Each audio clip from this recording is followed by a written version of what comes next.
Salut à toutes et à tous. On se retrouve pour traiter l'exercice 2 qui avait été proposé à la fin de la première vidéo de l'exercice 1. Toujours portant sur la probabilité. Donc ici, on considère deux urnes U1 et U2. U1 contenant 6 boules blanches et 4 boules noires. U2 en contient 8 blanches et 2 noires. Alors, d'une urne choisie au hasard. Ça, c'est très important et il faut le retenir. On extrait une boule que l'on remet dans l'urne. Si la boule est blanche, et on recommence le tirage dans la même urne. Mais si toutefois celle-ci est noire, on tire directement dans l'autre urne et on note Pn la probabilité de tirer de faire le énième tirage dans l'urne U1.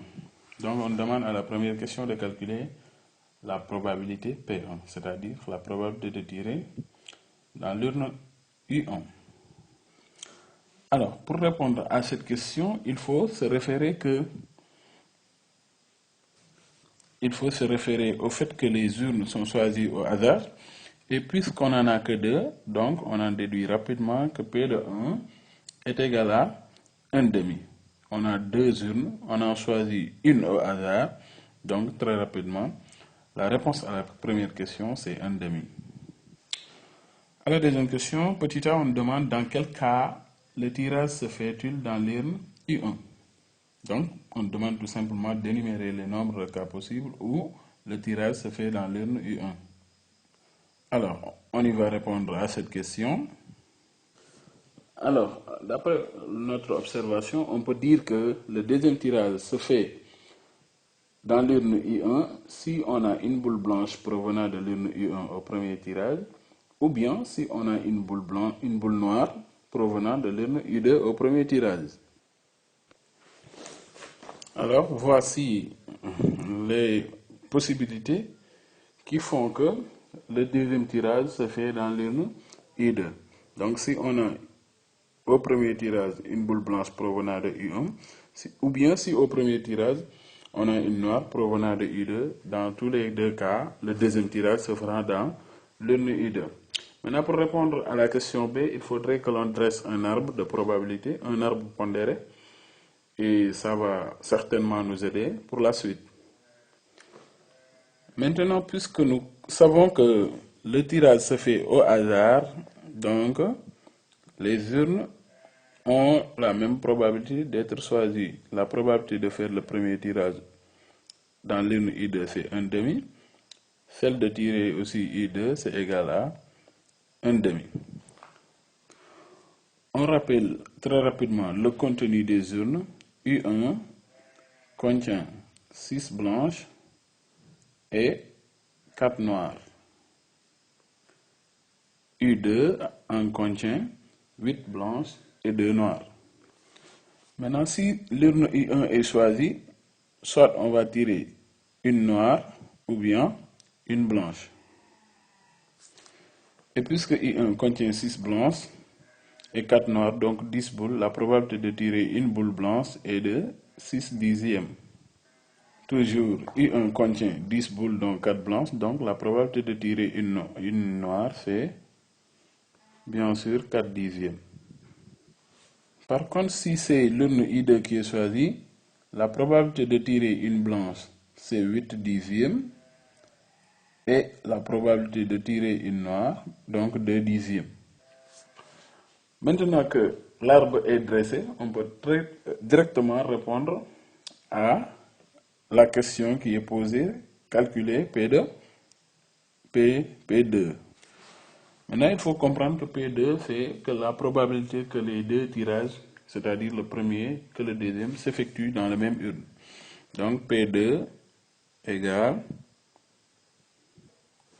P de U1 inter U1, union P de U2 inter U2. Donc, nous allons suivre ce chemin et celui-ci.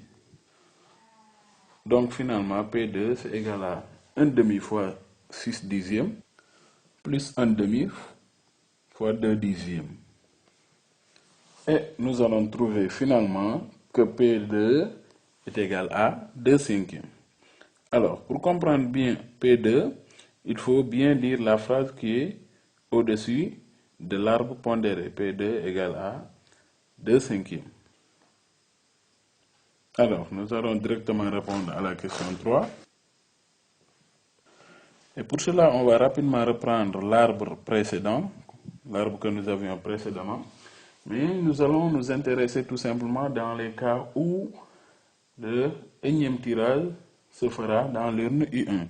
Alors ici, nous sommes au tirage au n-1 ième tirage. Donc ici, on aura Pn-1 et ici, naturellement, 1 moins Pn-1.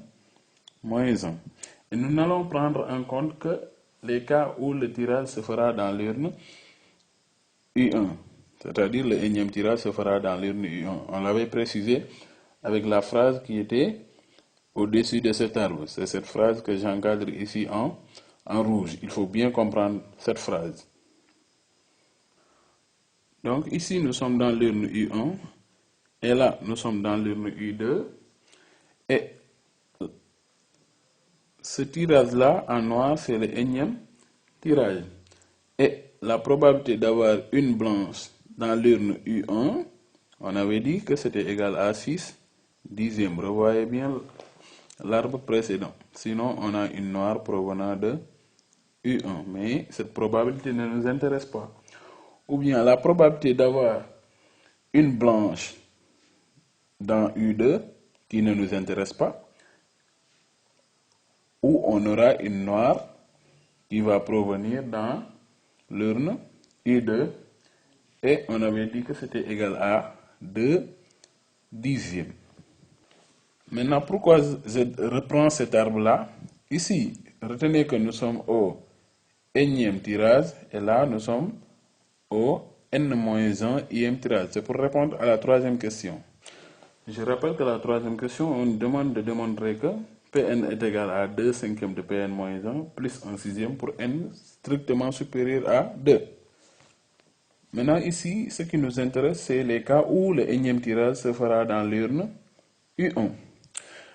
Et dans ce cas, on aura Pn qui est égal à 6 dixièmes fois n-1, Pn-1, 6 dixièmes, ce qui est symbolisé ici par ce chemin, ou bien 2 dixièmes fois 1 moins Pn-1 qui est symbolisé par ce chemin. 1 moins Pn-1. Et si nous effectuons correctement ce calcul, on va trouver finalement que Pn est égal à 2 cinquièmes de Pn-1 plus 1 cinquième. Et c'est ça qui avait été demandé au niveau de la question 3. Par la suite, on pose UN égale à Pn moins A. Et on demande ici à la question 4A de déterminer A pour que UN soit une suite géométrique. Alors, ça c'est une manipulation que vous pouvez faire. Donc, je donne directement le A. Vous allez trouver A égale à 1 tiers. Et je fais ceci pour que la vidéo ne soit pas longue. Et la raison de la suite, vous allez trouver Q égale à 2 cinquièmes. Et le premier terme, naturellement, ça va dépendre de P1. Donc, si vous remplacez dans l'expression de UN, n par 1, vous aurez U1 égale à P1 moins A. Donc, 1 demi moins 1 tiers. Et vous allez trouver 1 sixième.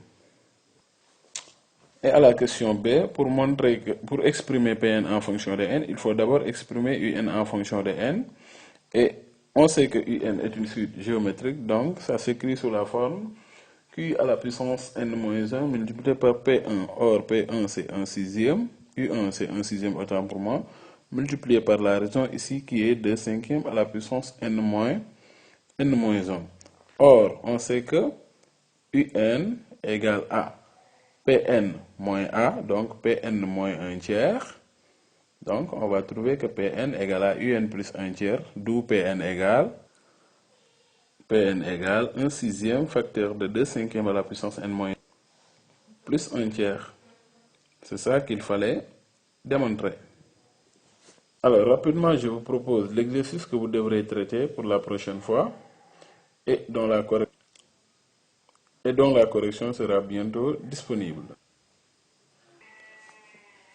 Alors, voici l'exercice 3 qu'il faudrait que vous cherchiez et nous reviendrons très bientôt pour vous proposer une correction. D'ici là, portez-vous bien et de grâce, cherchez bien les exercices. Si vous avez une question, vous pouvez la poser au niveau de la section commentaires. À très bientôt.